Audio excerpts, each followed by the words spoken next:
I'm always like, oh, guys, sorry I couldn't make a video this week. I had work that I had to do. And you guys are always like, Well, why don't you make a video of the work you had to do? because it's freaking boring, okay? But you guys never believe me. You think I'm like holding out on you or something. No. To prove myself boring, I'm gonna show you some of the boring stuff that I do, the kind of stuff that I spare you from on a regular basis. And when you unsubscribe, don't come crying to me. So this knife here never saw the light of day. Wasn't very happy with it. I wasn't confident enough to sell it. The shape I thought was a little too out there. The guards too small. I just wasn't like awooga about it as I like to be when I sell a knife. But I'm gonna see if I can actually salvage this. It is an awful lot of good steel to just throw in the trash. And I do owe one Mr.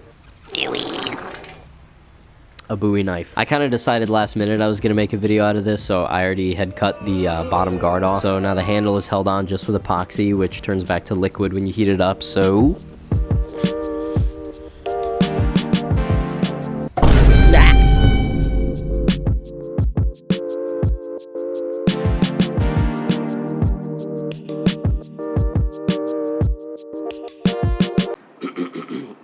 Testing, 1, 2, 3, hello. Sound quality not that much better than without the new microphone. Very disappointing, big waste of money. Oh wait, let me put the afro on. Test. Oh, nice, yeah, the afro made all the difference. Cool, nice. Okay, this is the support bar for a leaf spring. I tested it out, it's not actually spring steel, which, duh, of course it wouldn't be, it's not supposed to bend. So it's not much good for making knives out of, but it's a nice good chunk of steel that you can make a bolster out of. So let's get it done.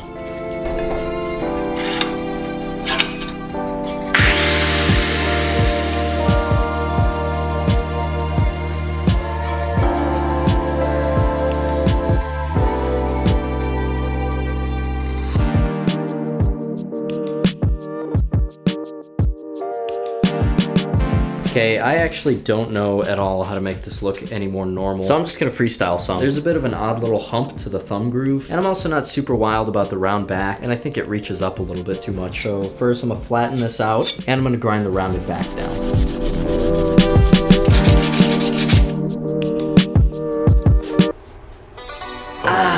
All better. Now it's good. What? Imperceivable difference?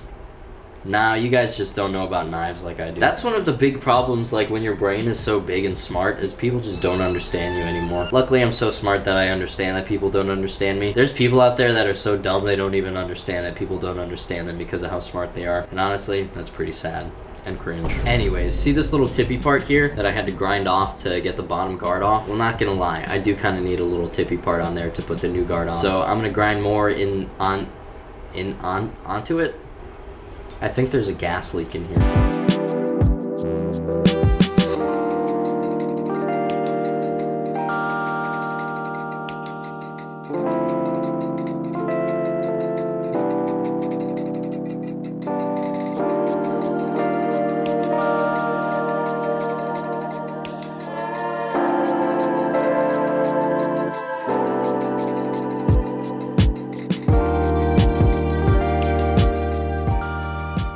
Now, I'm looking at it here with the two full-length straight guards, and in terms of things that either are it, Chief, or ain't, I'm gonna have to say this really ain't it, Chief. So I'm making the call. I'm gonna do it.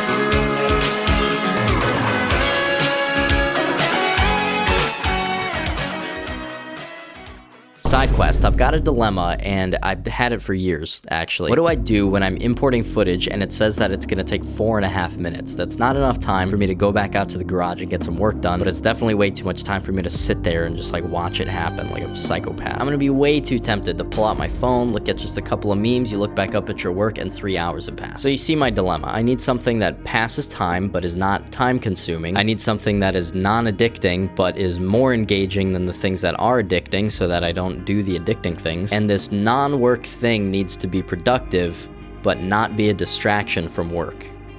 Yeah, I'm thinking a pull-up bar. Oh, I almost forgot before I turn off the camera. That is, of course, directly after a very entertaining and engaging word from today's sponsor. Dang, you know, it'd be kind of cool if I was able to advertise for, like, some knife company. Whoa, but you know it'd be way more epic if I could advertise for literally one of the best knife companies in the game. Of course, I'm talking about Kamikoto. Guys, I don't take sponsorships I don't believe in. The fact that I'm standing here doing this shows that I stand behind Kamikoto. Oh, who cares? What are you, some Michelin star chef? Ooh. Oh, wow, yeah, dude, crazy. Good point. Yeah, wow.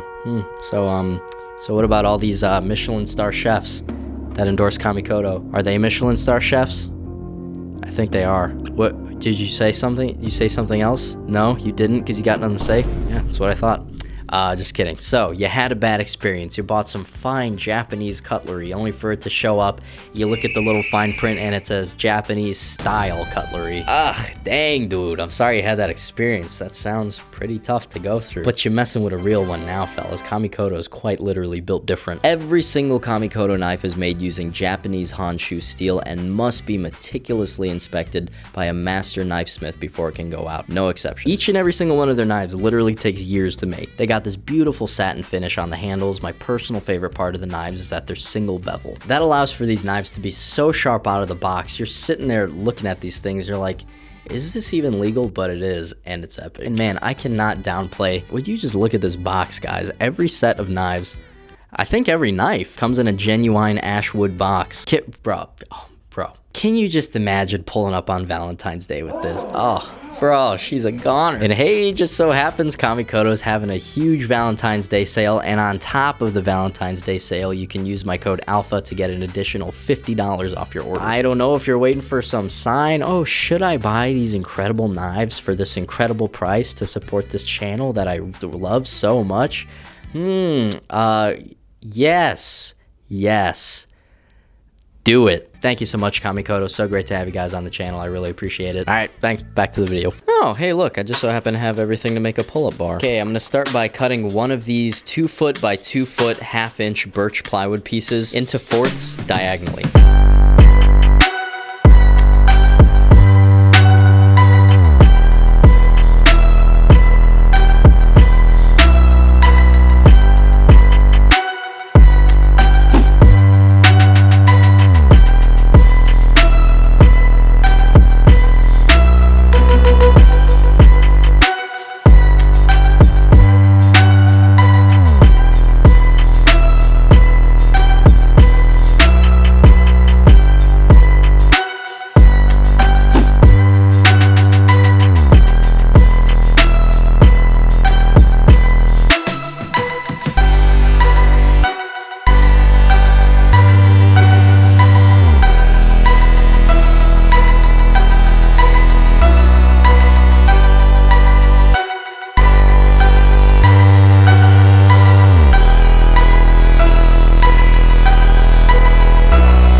Nice.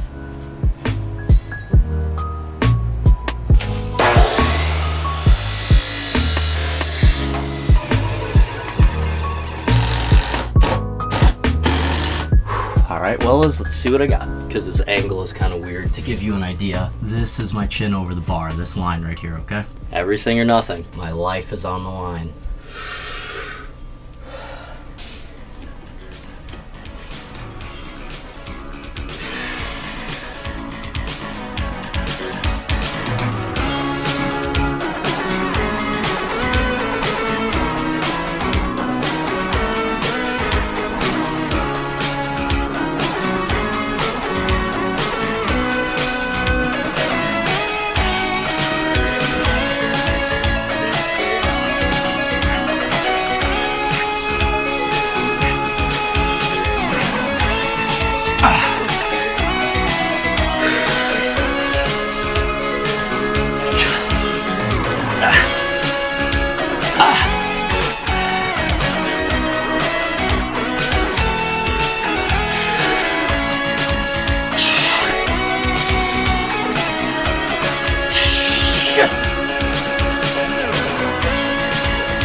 That last one was a cheat. Woo! I gotta post this video before Valentine's Day or I don't get any money, so part 2 next week. Good night.